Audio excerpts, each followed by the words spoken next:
بسم اللہ والصلاۃ والسلام علی رسول اللہ اما بعد فاعوذ باللہ من الشیطان الرجیم بسم اللہ الرحمن الرحیم رب اشرح لی صدری ویسر لی امری واحلل عقدۃ من لسانی یفقهوا قولی رب زدنی علما اللهم فقہنی فی الدین اللهم انفعنا بما علمتنا وعلمنا ما ينفعنا وزدنا علما۔ سورۃ حجرات کے پہلے لیسن کے اندر ہم نے پہلی 6 آیات کی تھی، انشاءاللہ باقی کی اس لیسن کے اندر کر کے آج لیسن کا اختتام کر دیں گے، اور آج ہمارے 4 ڈائمنڈز آف قرآن کے کورس کا بھی اختتام ہو جائے گا انشاءاللہ۔ اللہ تعالیٰ ہمیں عمل کی توفیق عطا فرمائے۔ آیت نمبر 7 کے اندر اللہ سبحانہ وتعالیٰ بیان فرماتے ہیں وَعْلَمُوا، اور جان لو، اَنَّ بے شک فیکم تم میں رسول اللہ ہیں، اللہ تعالیٰ کے رسول صلی اللہ علیہ وسلم ہیں۔ اگر یطیعکم، وہ کہا مانے تمہارا، فی کثیر، بہت سی، من الامر، معاملات میں، لعنتم، البتہ مشکل میں پڑ جاؤ تم، ولکن، اور لیکن، اللہ نے حببا، محبوب بنا دیا، الیکم، تمہارے لیے، الایمان، ایمان کو، وزینہ، اور اس نے مزین کر دیا اسے، فی قلوبکم، تمہارے دلوں میں، وکرہ، اور اس نے ناپسند کر دیا، الیکم، تمہاری طرف، الکفر، کفر کو، والفسوق، اور فسوق کو، اور گناہ کے کاموں کو، والعصیان، اور نافرمانی کو، اولئک ھم الراشدون، یہی لوگ ہیں وہ جو ہدایت یافتہ ہیں۔ اللہ تعالیٰ بیان فرما رہے ہیں کہ اللہ تعالیٰ نے پسند کر لیا ہے، اللہ تعالیٰ نے جو ان سے ہے وہ مومنین سے مخاطب ہوتے ہوئے بیان فرمایا کہ وَعْلَمُوا، اور جان لو کہ تمہارے درمیان اللہ کے رسول صلی اللہ علیہ وسلم کی ذات موجود ہے۔ جب اللہ کے رسول صلی اللہ علیہ وسلم موجود ہیں تو پھر کیا کرنا ہے؟ لو یطیعکم، اگر وہ کہا مانے تمہارا، فی کثیر من الامر، بہت سے معاملات میں، لعنتم، البتہ تم مشکل میں پڑ جاؤ گے۔ کہا کہ جان لو لوگوں، تمہارے درمیان اللہ کے رسول صلی اللہ علیہ وسلم موجود ہیں، اگر اللہ کے رسول تمہارے ہر معاملے کے تمہاری باتوں کے پیچھے چلنا شروع ہو جائے نا تو تم مشکلات کے اندر پڑتے جاؤ گے۔ اس سے کئی ایک اسباق سیکھنے کو ملتے ہیں۔ پہلی بات تو یہ کہ اللہ کے رسول صلی اللہ علیہ وسلم اس دور کے اندر حاضر و ناظر تھے۔ آج اللہ کے رسول صلی اللہ علیہ وسلم کی احادیث کی صورت کے اندر ہمارے سامنے اللہ کے رسول صلی اللہ علیہ وسلم کی پوری زندگی محفوظ ہے، ہمارے سامنے ہے۔ اللہ کے رسول صلی اللہ علیہ وسلم گویا ہمارے درمیان موجود ہیں، کس صورت کے اندر؟ اپنی باتوں کے، اپنے افعال اور اپنے جو ان سے نا وہ تقاریر کی صورت کے اندر، جو کہ احادیث کے اندر موجود ہیں۔ احادیث کی صورت میں اللہ کے رسول ہمارے درمیان نبی بھی موجود ہے۔ اللہ تعالیٰ بیان فرماتے ہیں تمہارے درمیان رسول موجود ہے، اگر تمہارا رسول تمہاری ہر بات کو مانا شروع کرے تو مشکل کے اندر پڑ جاؤ گے۔ یعنی کہ یہ کہ اللہ کے رسول کے احادیث ہمارے درمیان موجود ہیں، اگر ہم پھر بھی اپنی باتوں کو ترجیح دینا شروع کر دیں گے ہم مشکل میں پڑتے جائیں گے۔ جتنی اللہ کے رسول کی باتوں کے اوپر اپنی باتوں کو ترجیح دینا شروع کر دیں گے ہم مشکل میں پڑتے جائیں گے۔ اس دور میں صحابہ سے بھی یہ کہا گیا کہ اگر تم اللہ کے رسول صلی اللہ علیہ وسلم کی باتوں کے اوپر اپنی باتوں کو لانا شروع کر دو گے، اپنی باتوں کو جو اللہ کے رسول کے سامنے کہنا شروع کرو، اللہ کے رسول ایسے کر لیں، ایسے کر لیں، ایسے کر لیں، اللہ کے رسول ہر ایک کی بات ماننا شروع کریں، مشکل میں پڑ جاؤ گے۔ کیوں؟ کیونکہ ایک لیڈر جو ہے نا وہ پوری قوم کو ایک فیصلہ دے گا، اس کی ایک کی بات پوری قوم تسلیم کرے گی۔ لیکن جب ہر بندہ اپنے مشورے دے گا نا کہ اللہ کے رسول ایسے نہیں تو ایسے کریں، ایسے تو ایسے کر لیں، اللہ کے رسول پہلے ایک بندے کی بات سن لیں، پھر دوسرے کی، پھر تیسرے کی، پھر چوتھے کی، جب اس طرح ہر بندے کی بات ماننا شروع کر دیں پھر امت کے لیے مشکلات پیدا ہونا شروع ہو جانی۔ اسی طرح لیڈرشپ کی کوالٹی یہ ہوتی ہے کہ وہ ساروں سے مشورہ ضرور لیتا ہے لیڈر، لیکن فیصلہ اس اکیلے بندے کا اپنا ہی ہوتا ہے، وہ صرف مشورہ لیتا ہے۔ لیکن ڈیموکریسی کے اندر جو ان سے ہے، جمہوریت کے اندر، وہ مشورہ نہیں لیا جاتا، وہ رائے لی جاتی ہے میجورٹی کی۔ میجورٹی کا فیصلہ ہوتا ہے، ایک لیڈر کا فیصلہ نہیں ہوتا۔ ڈیموکریسی کے اندر کس کا فیصلہ ہوتا ہے؟ میجورٹی کا، جمہوریت کا، ایک لیڈر کا فیصلہ نہیں ہوتا۔ اسلام کا قانون یہ ہے کہ ایک لیڈر کا فیصلہ ہوگا، میجورٹی کا فیصلہ نہیں ہوگا۔ میجورٹی جب باتیں کریں گی تو مشکل میں پڑتے جاؤ گے۔ اب میجورٹی تو جو ان سے ہے وہ ہے ہی جاہلوں کی، کم عقلوں کی، نافرمانوں کی ہے۔ پورا قرآن اٹھا کے دیکھیں، اللہ تعالیٰ کہتا ہے یہ جو اکثریت ہے یہ جاہل ہے، اکثریت جو ان سے نافرمان ہے، اکثریت وہ جو کم عقل ہے، اکثریت وہ جو ان سے اللہ تعالیٰ کی نافرمانی کرتے ہیں۔ تو جب اکثریت کی باتوں کے پیچھے لگنا شروع کر دیں گے لیڈر تو پھر آٹومیٹکلی جو سے مشکلات پیدا ہونے شروع ہو جائیں گی۔ اس سے ایک مطلب یہ بھی سمجھ آتی ہے کہ اللہ کے رسول کی جہاں پہ بات آ جائے نا وہاں پہ ہر بندہ اپنی توجیہ نہ بیان کرے کہ یار نہیں میرے خیال سے ایسے ہے تو لہٰذا مجھے ایسے ہی کرنا چاہیے۔ یہ اسی طریقے سے کہ اللہ کے رسول کے دور میں ہوتا معاملہ تو اللہ کے رسول کو بات کہتے ہیں، میں کہوں نہیں جی ایسے نہیں، تو میرا خیال ایسے ہے تو میں ایسے کر لیتا ہوں۔ اللہ کے رسول کہتے ہیں ہاں ٹھیک ہے ایسے کر لو۔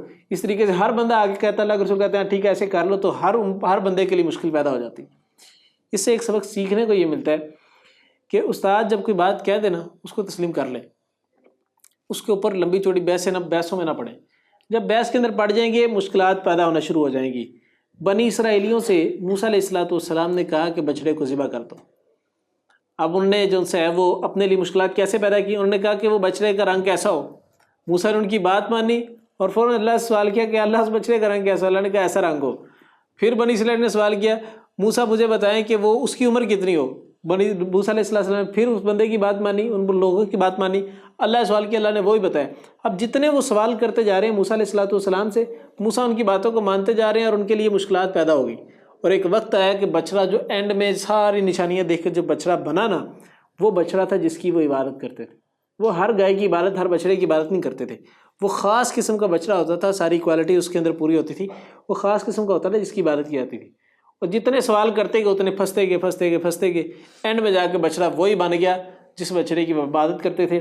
مفسرین نے لکھا اگر وہ بنی اسرائیلی جو ان سے ان کو پہلی مرتبہ کہا گیا بچڑا ذبح کر لو، وہ کوئی بھی کر دیتے اللہ نے قبول کر لینا تھا۔ وہ اپنی وہ بچڑا نہ ذبح کرتے جس بچڑے کی عبادت کرتے تھے، وہ کسی بڑے گائے کی ذبح کرتے تھے پکڑ کے، اللہ نے قبول کر لیا۔ لیکن انہوں نے سوال کیا، موسیٰ ان کی بات مانتے گئے اور ان کے باتوں کے اوپر جو ان سے نا اللہ تعالیٰ سے سوال کرتے کہ اللہ یہ قوم یہ پوچھ رہی ان کو بتا دیں، اللہ تعالیٰ بتاتے گئے تو ان کے لیے آٹومیٹکلی مشکلات پیدا ہونا شروع ہوگی۔ تو لہٰذا استاد سے کبھی بھی جو ان سے ہے وہ بلا وجہ الجھ کے سوالات نہیں کرنے چاہیے، چیز کو سمجھنے کے لیے سوال کریں، الجھنے کے لیے سوال نہ کریں، نہ ہی آزمائش کے لیے، نہ ہی علم کے ٹیسٹ کے لیے کہ چیک کرتے ہیں استاد کو یہی بات پتہ ہے کہ نہیں پتہ۔ جب اس چیز کے لیے سوال کیے جاتے ہیں نا تو انسان کی عقل جو سی ہے نا، وہ انسان جو ہے نا اپنی عقل کا غلام بننا شروع ہو جاتا ہے کہ میں عقلی طور پہ یہ سوچ رہا ہوں میرے استاد کے علم کتنا ہے، میرا علم کتنا ہے۔ انسان جو یہ چیلنج کرنا شروع کرتا ہے نا، اپنے کمپیئر کرنا شروع کرتا ہے، تب انسان عمل سے خالی ہو جاتا ہے۔ تو علم کے میدان کے اندر علم کے ساتھ ساتھ عمل ضروری ہے، جتنی بات کہی جائے اتنی کو مانتے جائیں تو آسانیاں رہیں گی، بلا وجہ سوال کرتے جائیں گے مشکلات پیدا ہونے شروع ہو جائیں گی۔ آگے اللہ تعالیٰ نے بیان فرمایا ولیکن اللہ، لیکن اللہ تعالیٰ نے حببا محبوب بنا دیا علیکم تمہارے لیے ایمان، ایمان کو، وزینہ فی قلوبہم، اور اس نے مزین کر دیا اسے تمہارے دلوں میں۔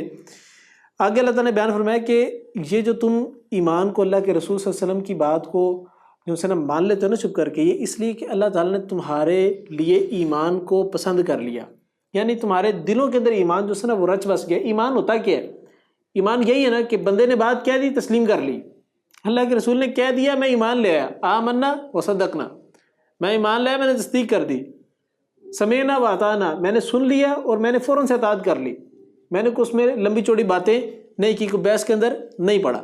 ایمان اصل میں ہوتا ہی ہے کہ رسول اللہ صلی اللہ علیہ وسلم نے بات کہہ دی، یقین ہے کہ اللہ کے رسول نے بات کی ہے تو غلط نہیں ہوگی، میرے لیے نقصان دہ نہیں ہوگی، فوراً سے پہلے تسلیم کر لیں۔ جو لوگ اس پہ سوالات کرتے ہیں، جو لوگ اس کے اندر اپنی وجوہات پیش کرتے ہیں، وہ لوگ مشکلات کے اندر پڑتے جاتے ہیں۔ اسی طریقے سے ایک صحابی کا قول وہ بیان کرتے ہیں کہ میں نے اللہ کے رسول صلی اللہ علیہ وسلم کے پاس گیا، میں نے جا کر اللہ کے رسول میں نا بڑا ہی طاقتور ہوں، میں روزے رکھنا چاہتا ہوں تو میں روزانہ روزے رکھوں گا۔ اللہ کے رسول صلی اللہ علیہ وسلم نے کہا نہیں، کم کر لو۔ کہنے لگا ٹھیک ہے میں مہینے میں 1-2 چھوڑ دوں گا۔ اللہ کے رسول نے کہا نہیں، کم کر لو، زیادہ بہتر ہے۔ پھر وہ کہنے لگا اللہ کے رسول نہیں میں طاقت رکھتا ہوں، میں رکھ لوں گا۔ اللہ کے رسول کہتے ہیں کم کر لو۔ کہنے لگا اللہ کے رسول ہفتے میں 1-2 جو ہے میں چھوڑ دیا کروں گا، باقی رکھوں گا لگاتار۔ اللہ کے رسول کہا نہیں، اور کم کر لو، تمہارے لیے زیادہ بہتر ہے۔ تو اب یہ کیا ہو رہا تھا، صحابی جو ہے نا اپنے طور پہ جو ہے نا وہ اپنی بات کو پیش کر رہا تھا کہ نہیں میری بات کو تسلیم کر لیں، میری بات کو تسلیم کر لیں۔ اللہ کے رسول کیا کرتا ہے کہ بھائی کم کر لو، مشکل میں نہ پڑ جانا۔ کرتے کرتے صحابی بیان کرتے ہیں اللہ کے رسول نے مجھے یہاں تک جا کے اجازت دے دی کہ 1 روزہ چھوڑ کے 1 روزہ رکھ لو، 1 روزہ چھوڑ کے 1 روزہ رکھ لو۔ پھر فرمایا کہ یہ صوم داؤدی ہے، داؤد علیہ السلام اس طرح روزے رکھتے تھے، لہٰذا تم اس طریقے سے رکھ لو۔ اب یہ صحابی نے رکھنا شروع کر دیے، اپنی ضد کی اللہ کے رسول صلی اللہ علیہ وسلم کے ساتھ کہ میں نے اس طرح کہنا ہے تو آپ مجھے اجازت دے دیں، میں نے کرنا ہے آپ مجھے اجازت دے دیں۔ اب اللہ کے رسول پہلی بات بھی مان جاتے، کیا ٹھیک ہے تم جو ہے نا روزے رکھتے جو کنٹینیوسلی، وہ بندہ جو ہے صحابی جو ہے وہ چند سالوں بعد بستر پہ آ جاتے۔ اب یہ جو 1 چھوڑ کے 1 رکھا نا، اس کا نتیجہ کیا نکلا؟ وہ صحابی غالباً سیدنا عبداللہ بن عمر تھے غالباً، وہ جب عمر کے آخری حصے میں پہنچے نا ان کی کمر جھک گئی، تو اس وقت کہا کرتے تھے کاش میں اللہ کے رسول صلی اللہ علیہ وسلم کی بات کو مان لیتا کہ روزوں کو اور کم کر دیتا۔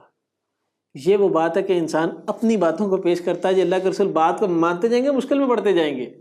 اسی طریقے سے اللہ کے رسول کی بات آ گئی ہے، اس کو تسلیم کر لیں، اس کے اندر سے اپنے نظریات نکال دیں گے، نہیں اس حدیث کا مطلب یہ نہیں یہ بنتا ہے، یہ نہیں یہ بنتا ہے، یہ نہیں یہ بنتا ہے، یہ مطلب ہی نکال لینا، یہ اپنی باتوں کو ہی پیش کرنا ہے اللہ کے رسول کی باتیں۔ جب یہ کرتے جائیں گے مشکل میں پڑتے جائیں گے۔ یہی ہمارے ساتھ فقہ نے بھی کیا کہ ایک حدیث ہے اس کے اندر سے ایسی طریقے سے اس میں بال کی کھال اتاریں گے کہ سمجھ نہیں لگے کہ یار اب جائیں کدھر۔ پھر اس سے کئی قسم کی امت کے لیے مشکلات بھی پیدا ہونا شروع ہو جائیں گی. جس طریقے سے ایک مسئلہ کہ قرآن مجید کو پڑھنے کے لیے ٹچ کرنے کے لیے یا پڑھنے کے لیے وضو کی ضرورت ہے کہ نہیں. اب اس کے اندر اگر کہیں تو کہ وضو کی ضرورت ہے، وضو کے بغیر قرآن کو ٹچ نہیں کر سکتے. سوال یہ پھر پیدا ہوگا کہ کیا موبائل کو جو ان سے نا موبائل میں قرآن پڑھنے کے لیے وضو کی ضرورت ہوگی کہ نہیں ہوگی.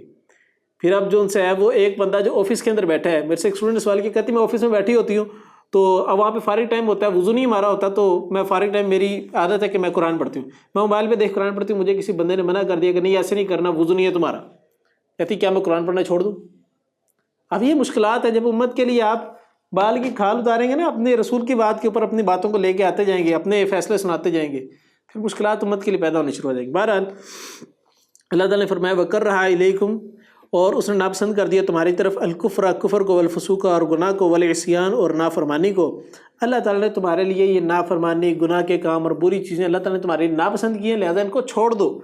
اولئک هم الراشدون، یہی لوگ ہیں جو ہدایت یافتہ ہیں، جو اللہ کے رسول کی بات کو من و عن تسلیم کر لیتے ہیں.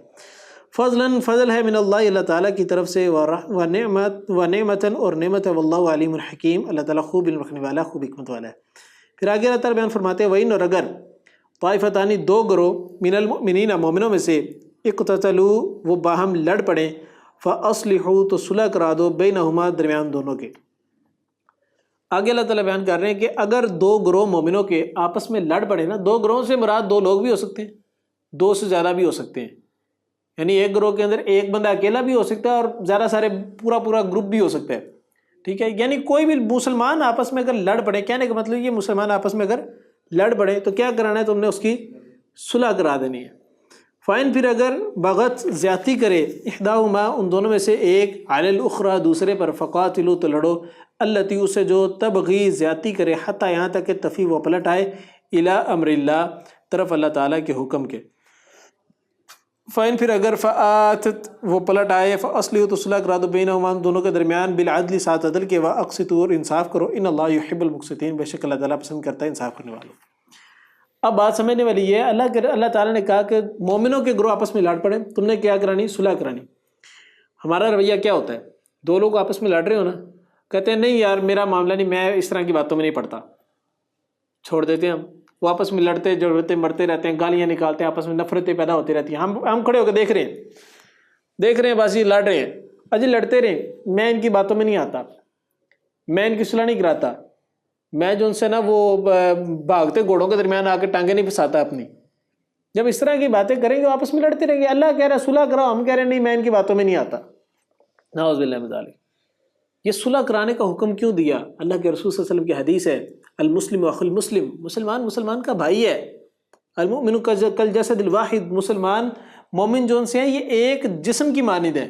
یہ جو باؤنڈریز کے اندر ہمیں تقسیم کیا ہوا ہے، یہ سرحدوں کی بنیاد پہ تقسیم کیا ہے، یہ فرقوں کی بنیاد پہ تقسیم کیا ہے، یہ مسلکوں کی بنیاد پہ تقسیم کیا ہے، یہ تقسیم ہماری اپنی بنائی ہے. اللہ کی تقسیم کیا؟ اللہ کی تقسیم یہ ہے کہ کافر ایک جگہ، مومن ایک جگہ.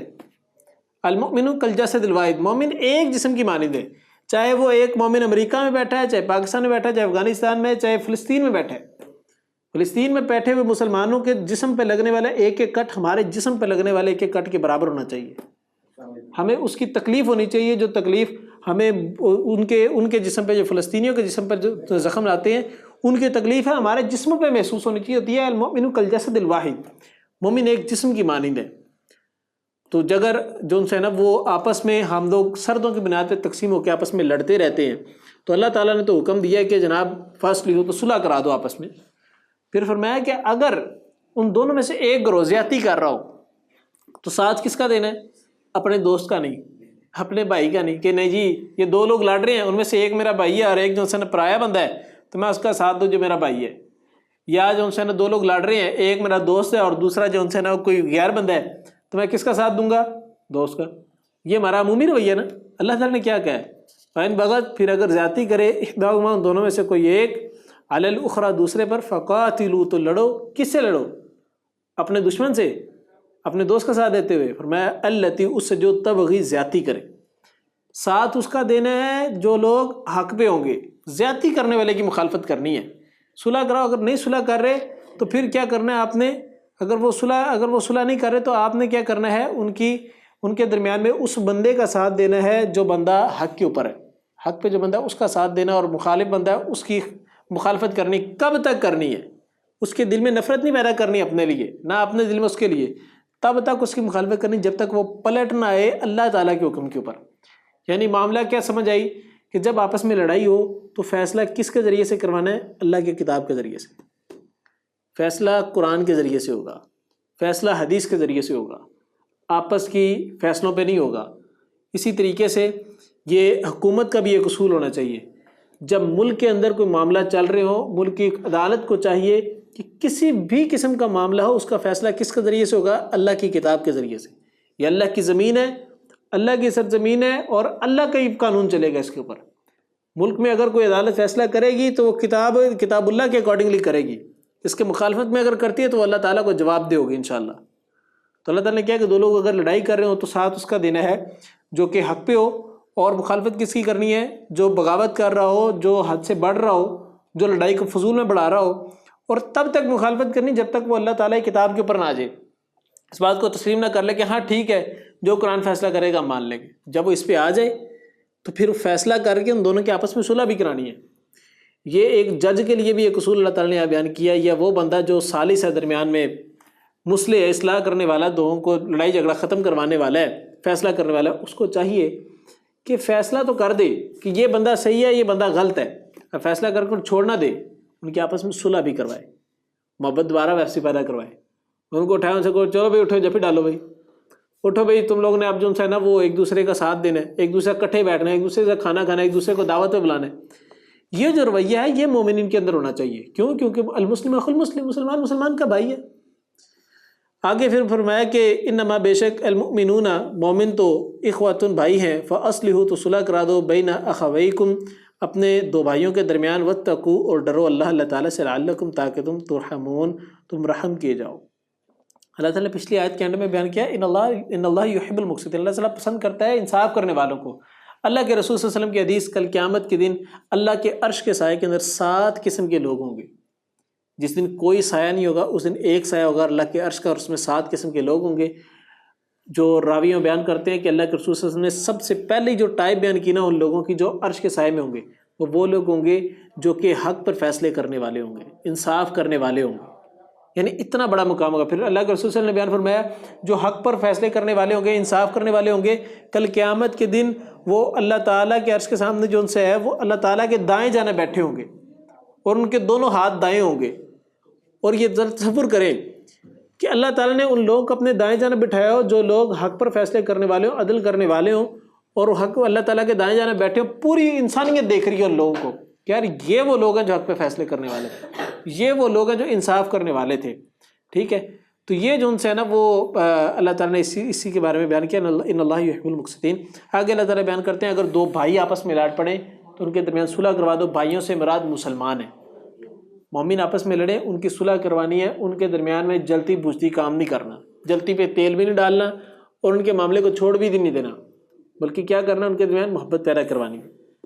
واتقوا اللہ، اللہ تعالیٰ سے ڈرتے رہو، لعلکم ترحمون تاکہ تمہارے پر رحم کیا جائے۔ آگے اللہ تعالیٰ بیان فرماتے ہیں یا ایھا الذین لوگوں آمنوا جو ایمان لائے، لا یسخر نہ مذاق اڑائے، قوم کوئی قوم، من قوم کسی قوم کا، عسیٰ ہو سکتا ہے ان کے یکونا کہ ہوں وہ، خیرن بہتر، منہم ان سے، ولا اور نہ نساء ان عورتیں، من النساء من نساء عورتوں کا، عسیٰ ہو سکتا ہے ان کے یکونا ہوں وہ، خیرن بہتر، منہن ان سے، ولا اور نہ تلمزوا تم عیب لگاؤ، انفسکم اپنوں کو، ولا اور نہ تنابزوا تم چڑھاؤ ایک دوسرے کو، بالالقاب ساتھ برے القاب کے، بئس اسم الفسوق بعد الایمان کتنا برا نام ہے فسق میں بعد ایمان کے۔ آگے اللہ تعالیٰ نے کچھ اخلاقیات بیان کر رہے ہیں، کچھ آداب بیان کر رہے ہیں، کچھ آپس میں رہنے کے سلیقے بیان کر رہے ہیں۔ پہلی چیز اللہ تعالیٰ نے بیان کی یا ایھا الذین آمنوا لا یسخر قوم من قوم، کہ کوئی قوم کسی دوسری قوم کا مذاق نہ اڑائے، کوئی ذات کسی دوسری ذات کا مذاق نہ اڑائے، کوئی قبیلہ کسی دوسرے قبیلے کا مذاق نہ اڑائے۔ ہمارے یہاں کیا ہوتا ہے، سارے کے سارے جوکس ہمارے کس پہ مشہور ہوتے ہیں؟ سردار پہ یا پٹھان پہ۔ اللہ تعالیٰ کیا کہہ رہے ہیں کہ لا یسخر قوم من قوم، کہ کوئی قوم کسی قوم کا مذاق نہ اڑائے۔ ہم اس کے بالکل الٹ چلتے ہیں، قرآن جو بھی کہتا ہے نا ہم اس کے بالکل الٹ چلتے ہیں۔ یہود و نصارہ جو سے تھے نا، یہودی جو سے بنی اسرائیلی، وہ کیا کرتے تھے، کتاب کو بدل دیتے تھے، انہوں نے تورات کو تبدیل کر دیا تھا، ان کے فیصلوں کو تبدیل کر دیا۔ تورات جو بات کہہ رہی ہے اس کی انٹرپریٹیشن، اس کی وضاحت، اس کی ایکسپلینیشن اپنے پاس سے کوئی الٹی کر دینی جو ان کا دل چاہ رہا ہوتا تھا۔ انہوں نے تو صرف اتنا کام کیا، ہم نے کیا کیا، قرآن پڑھا اور قرآن کے بالکل الٹا ہی چلے۔ ہم نے قرآن کو عملی طور پہ ہی بدل دیا۔ قرآن کہہ رہا ہے جھوٹ نہیں بولنا، ہم کہہ رہے ہیں جھوٹ بولنا ہے، عمل کر کے دکھا رہے ہیں، جھوٹ بول کے دکھا رہے ہیں، اس کا مطلب کیا کہہ رہے ہیں ہم؟ جھوٹ بولنا ہے۔ تو ہم بالکل قرآن کے الٹے چل رہے ہیں۔ اللہ تعالیٰ کہہ رہے ہیں کہ کوئی قوم کسی قوم کا مذاق نہ اڑائے، تو ہمارے سارے کے سارے جوک جون سے ہیں، سارے کے سارا مذاق جون سے ہے وہ قوموں کے خلاف ہی چل رہا ہے، یا پٹھان کے خلاف ہوگا، یا سردار کے خلاف ہوگا، یا آرائیوں پہ جگتیں بنی ہوں گی۔ اب یہ ساری جگت بازی جو سی ہے قومیت کی بنیاد پہ، یہ اللہ کے قانون کے خلاف ہے۔ اس سے ہوتا کیا ہے کہ جب کوئی شخص، کوئی قوم کسی دوسری قوم کا مذاق اڑانا شروع ہوتی ہے نا، ان میں آپس میں نفرت پیدا ہونا شروع ہوتی ہے، بغض پیدا ہونا شروع ہو جاتا ہے۔ پھر لوگ جو سے نا ان کو آپس میں محبت سے نہیں بلاتے۔ جس طرح ہمارے ہاں یہ پنجاب اور KPK والا جو مسئلہ چلتا ہے نا، آپس میں لڑائی جھگڑے چلتے ہیں پٹھانوں کے اور سندھیوں کے، اور یہ پنجابیوں کے جو لڑائی جھگڑے چلتے ہیں وہ اسی بنیاد پہ تو چلتے ہیں۔ آپس میں ایک دوسرے کا مذاق اڑایا جاتا ہے، ایک دوسرے پہ جو ان سے ہے وہ ٹونٹ مارے جاتے ہیں، ایک دوسرے پہ جگتیں بنائی جاتی ہیں، پھر وہ آپس میں جب اتنے معاملات ہوتے ہیں پھر آپس میں نفرتیں پیدا ہونے شروع ہو جاتی ہیں۔ آگے دوسری بات اللہ تعالیٰ نے فرمائی عسیٰ یکونوا خیرا منہم، کیوں تم نے مذاق نہیں اڑانا؟ کیونکہ ہو سکتا ہے جس کا تم مذاق اڑا رہے ہو تمہارے سے زیادہ بہتر ہو۔ تم کہہ رہے ہو کہ پٹھان جو سے ہیں وہ کم عقل ہوتے ہیں۔ اب یہ اکثر جگتوں کے اندر یہی ہوتا ہے نا کہ پٹھانوں کو ڈیگریڈ کیا جا رہا ہوتا ہے، لیکن دیکھا جائے ملک پاکستان کے اندر جتنی بڑے بزنس مین ہیں نا وہ سارے کے سارے پٹھان ہیں، جتنی بڑی انڈسٹریز ہیں ساری ان کے پاس ہیں۔ تو یہ اللہ تعالیٰ نے بات سچی کر کے دکھائی نا، عسیٰ یکونوا خیرا منہم، ہو سکتا ہے تمہارے سے بہتر ہو، تم کس بنیاد پہ مذاق اڑاتے ہو؟ اللہ تعالیٰ نے تو اللہ کے رسول صلی اللہ علیہ وسلم خطبہ حجۃ الوداع بیان فرمایا، کسی عربی کو کسی اجمی پر، کسی اجمی کو کسی عربی پر، کسی گورے کو کسی کالے پر، کالے کو گورے پر، سرخ کو سفید پر، سفید کو سرخ پر، وہ کسی جو سے نا وہ دوسرے بندے کو دوسرے بندے پہ ترجیح حاصل نہیں۔ اگر ہے تو صرف ایک بنیاد پر، وہ ہے تقویٰ۔ تقویٰ کی بنیاد پہ ایک دوسرے کو فوقیت حاصل ہو سکتی، ادروائز نہیں ہو سکتی۔ تیسری بات اللہ تعالیٰ نے بیان فرمائی ولا نساء من نساء، اور نہ عورتیں عورتوں کا مذاق اڑائیں۔ کیوں؟ عسیٰ ان یکن خیرا منہم، کہ ہو سکتا ہے وہ ہوں دوسرے سے بہتر۔ اللہ تعالیٰ نے مردوں کا الگ تذکرہ کیا، عورتوں کا الگ تذکرہ کیا، حالانکہ قرآن کا اصول کیا ہے، قرآن مردوں کا تذکرہ کر کے عورتوں کو انڈیویجلی اس کے اندر ہی شامل کر لیتے ہیں اللہ تعالیٰ، لیکن یہاں پہ اللہ نے مردوں اور عورتوں کو الگ الگ ڈسکس کیا۔ اس کا مطلب کیا ہوا؟ مذاق وہاں پہ اڑایا جاتا ہے جہاں پہ گیدرنگ میں بیٹھے ہوتے ہیں، جہاں پہ اکٹھے بیٹھے ہوتے ہیں لوگ سارے۔ تو یہاں پر اللہ نے مردوں اور عورتوں کا الگ الگ تذکرہ اس لیے کیا کیونکہ مسلمانوں کے اندر مکس گیدرنگ نہیں ہوتی، یہ کو سسٹم نہیں ہوتا، کو ایجوکیشن نہیں ہوتی، مسلمانوں میں سیپریشن ہوتی ہے، مرد سیپریٹ ہوتے ہیں، عورتیں سیپریٹ ہوتی ہیں، مرد علیحدہ سے گفتگو کریں گے، عورتیں علیحدہ سے گفتگو کریں گی، مرد علیحدہ سے اپنی سٹنگ کریں گے، عورتیں علیحدہ سے کریں گے، ان کی شادی بیاہ، ان کے غم خوشی ہر چیز سیپریٹ ہوگی بالکل۔ اسی لیے اللہ تعالیٰ نے مردوں کو الگ سے مخاطب کیا، عورتوں کو الگ سے مخاطب کیا۔ پھر آگے فرمایا ولا تلمزوا، اور نہ تم عیب لگاؤ، انفسکم، اپنے نفسوں کو، ولا تنابزوا، نہ تم چڑھاؤ ایک دوسرے کو، بالالقاب، ساتھ برے القاب کے۔ پہلی چیز ولا تلمزوا، اور نہ تم عیب لگاؤ۔ اب اس میں ایک بات سیکھنے والی یہ اللہ تعالیٰ نے عیب لگانے کا تذکرہ کیا ہے، وہ یہ کہ کسی کے اندر جو ہے نا وہ کمی تلاش کرنا کہ یار یہ تو گٹھا ہے، یہ تو کالا ہے، یہ تو چٹا ہے، یہ تو بونا ہے، یہ نام ہمارے یہاں مشہور ہیں، تو یہ عیب لگانا ہی ہے نا، اس کے اوپر ایک عیب لگا دیا کہ بھئی یہ اس طرح کا ہے۔ یہ لقب کیا ہوتا ہے؟ اردو کے جو لقب کی تعریف کرتے ہیں وہ یہی نا کہ کسی خاصیت کی بنیاد پہ، چاہے وہ اچھی ہو چاہے بری ہو، اس کی بنیاد پہ کوئی لفظ مشہور ہو جانا، کوئی نام مشہور ہو جانا، تو یہ لقب یہی تو چیز ہے۔ لیکن ان میں وہ نام جو کہ اچھائی کی بنیاد پہ مشہور ہوتے ہیں وہ ٹھیک ہے، اس طرح ابو بکر، عثمان، ٹھیک ہے، اسی طریقے سے عثمان ذو النورین، اسی طریقے سے کیا نام لیتے ہیں، ابو ہریرہ، یہ نام کیا ہیں؟ یہ لقب تھے، سارے اچھائی کی بنیاد پہ لقب بنائے گئے تھے، تو یہ تو ٹھیک ہے، لیکن برائی کی بنیاد پہ لقب نہیں بنائے جا سکتے۔ دوسری بات اللہ تعالیٰ نے بیان فرمائی ولا تنابزوا بالالقاب، اور نہ تم چڑھاؤ ایک دوسرے کو برے ناموں سے، کسی کے الٹے نام رکھنا ہے، الٹے ناموں سے مخاطب کرنا، کسی کو کہنا کو پھینے اگل سن۔ اب یہ جو نام ہے، یہ نام کیا ہے؟ یہ برے نام ہی ہے، اور یہ اتنے برے نام ہے کہ اللہ نے اس کا تذکرہ کیا کیا، بئس اسم الفسوق بعد الایمان، ایمان کے بعد، ایمان لانے کے بعد بھی تم یہ فسق والے کام کرو، یہ گناہوں والے کام کرو نا، تو یہ سب سے بری چیز ہے اسلام کے اندر۔ یعنی پیچھے جتنی چیزیں بیان کی ساری کیا ہیں؟ فسق ہیں۔ اللہ نے کہا ایمان لانے کے بعد بھی یہ کام کیا تو یہ سب سے برے کام ہے۔ پھر فرمایا کہ ومن لم یتب، اور جو کوئی توبہ کرے گا فاولئک هم الظالمون، تو یہی لوگ ہیں، اور جو کوئی توبہ نہ کرے تو یہی لوگ ہیں ظالم، یعنی گناہ کرنے کے بعد بھی انسان توبہ نہ کرے تو یہ سب سے بڑا ظلم ہے۔ اپنی ذات کے اوپر ظلم ہے۔ یا ایھا الذین آمنوا، لوگوں جو ایمان لے، اجتناب کرو کس چیز سے یا اللہ، کثیر من الظن، زیادہ بہت زیادہ گمان کرنے سے، وجہ ان بعض الظن اثم، کہ بعض ظن جو ان سے ہیں، گمان جو ان سے ہیں وہ گناہ ہوتے ہیں۔ اب اللہ تعالیٰ اوور تھنکنگ کا تذکرہ کر رہے ہیں کہ جو لوگ اوور تھنکنگ کرتے ہیں وہ obvious سی بات ہے ایک پرسپیکٹیو تیار کر لیتے ہیں۔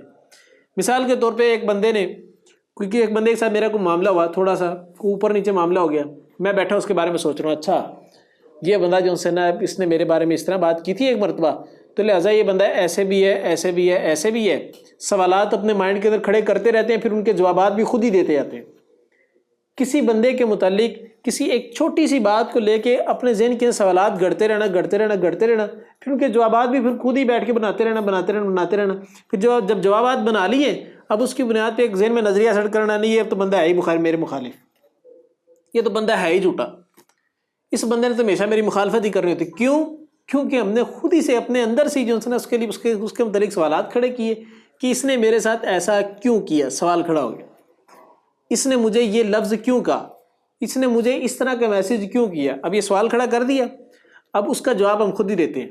اس نے اس لیے کیا ہوگا کیونکہ اس نے جو سے نا فلاں موقع پہ جو سے نا میں نے صحیح ہے کہ اس نے لہٰذا اس طریقے سے کیا ہوگا میرے ساتھ، میرے کرنے کی وجہ سے میرے ساتھ اس طرح سے کیا ہے، لہٰذا یہ بندہ میرے مخالف ہے، چلو جی گیا وہ اپنے کاغذات میں فارغ کر دیا اسی ٹائم۔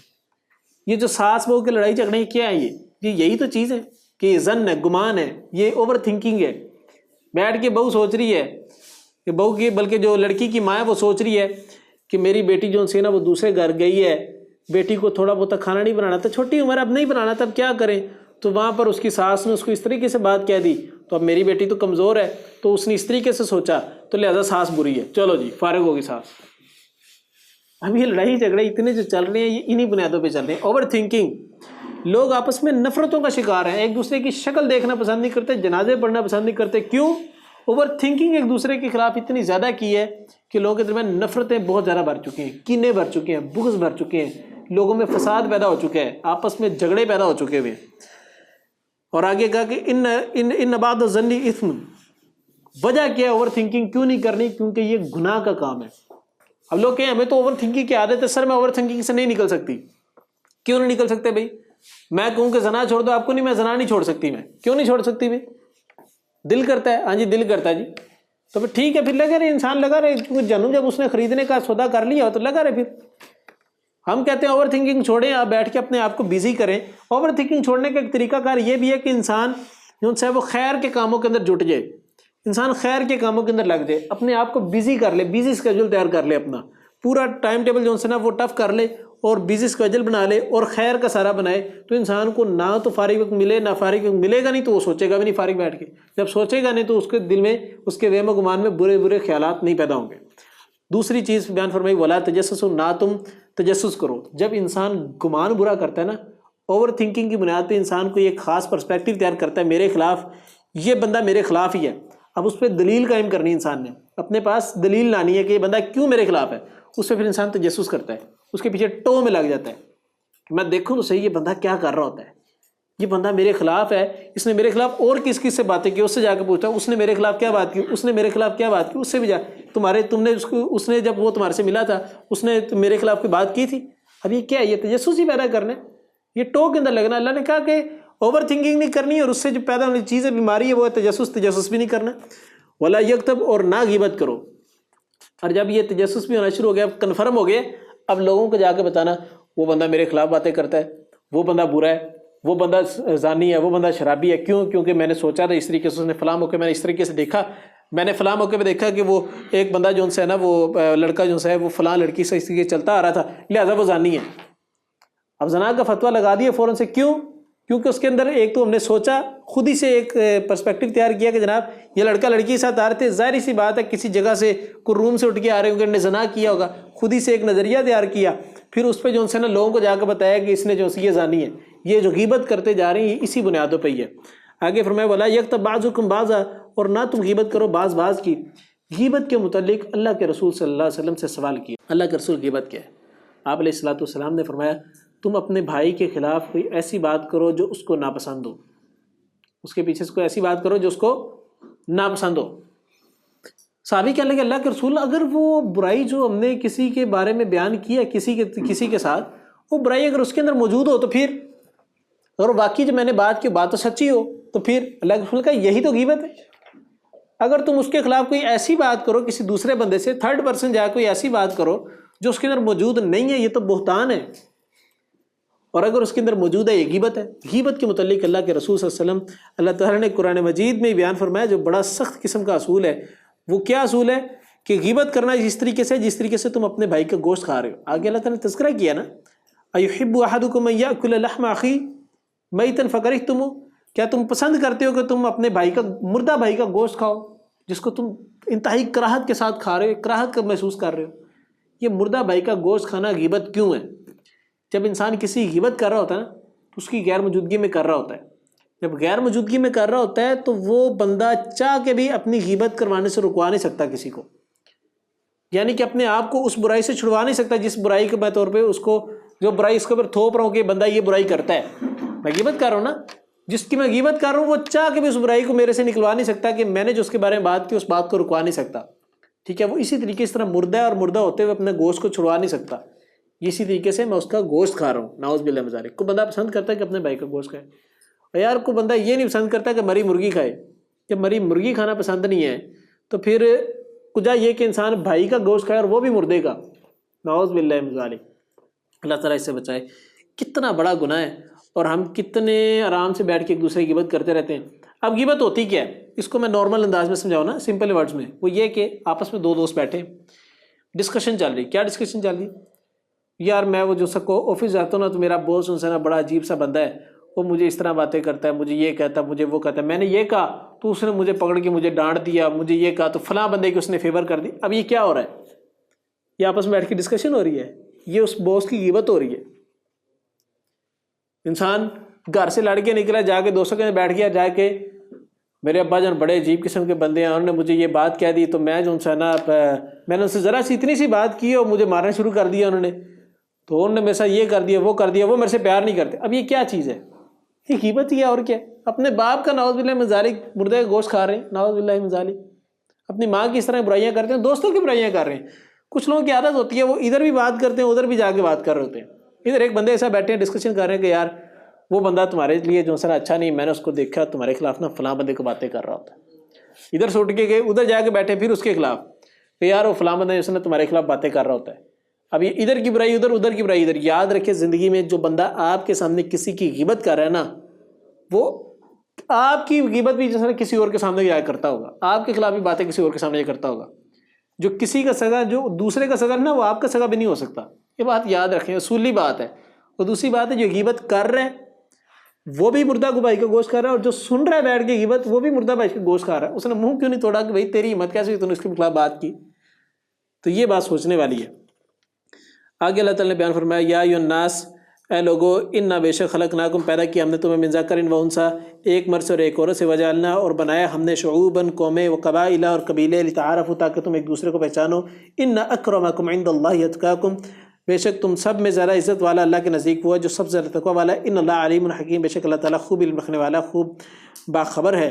اب اللہ تعالیٰ ایک اصول بیان کر رہے ہیں کہ اے لوگو، ہم نے تمہیں پیدا کیا کس سے؟ من ذکر او انثی، ہم نے ذکر و انثی، ایک مرد اور ایک عورت سے۔ اکثر سوال ہی ہوتا ہے کہ دنیا میں پہلے مرغی آئی تھی انڈا آیا تھا، کیا جواب ہے اس کا؟